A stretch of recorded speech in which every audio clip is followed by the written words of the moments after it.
mga bumati sa 80th birthday ni Rodrigo Duterte.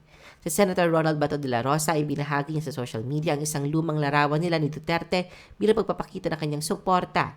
Si Senator Bongo, hinikayat si Duterte na trust the process at binati siya ng isang malakas na pagbati ng kaarawan. Si Senate President Francis Chis Escudero ay nais niyang maging ligtas at malusog si Duterte habang hinaharap ang kanyang mga pagsubok. Si Senator Amy Marcos ay nagpakita rin ng kanyang masayang pagbati sa isang press briefing. Biro pa niya nais siyang personal na dalhin ng incentive ni Duterte sa ilalim ng Revised Centenarians Act sa The Hague. Si Presidential Communications Office official Claire Castro ay kinantahan ng happy birthday si Duterte at hiniling ang mabuting kalusugan at swerte para sa kanya. Si dating Chief Presidential Legal Counsel Attorney Salvador Panelo ay nagpahayag din ng pagbati. Anya patuloy siya nagdarasal para sa agarang pagbabalik ni Duterte sa Pilipinas. Si Mayor Sebastian Baste Duterte ay may taus-pusong mensahe para sa kanyang ama. Hinikayat niya ang mga supporters nito na ipagpatuloy ang laban.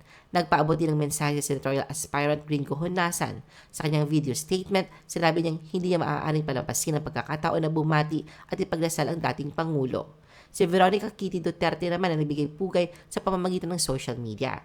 Ibinahagi niya sa Instagram ang isang nakakaantig na caricature nilang mag-ama.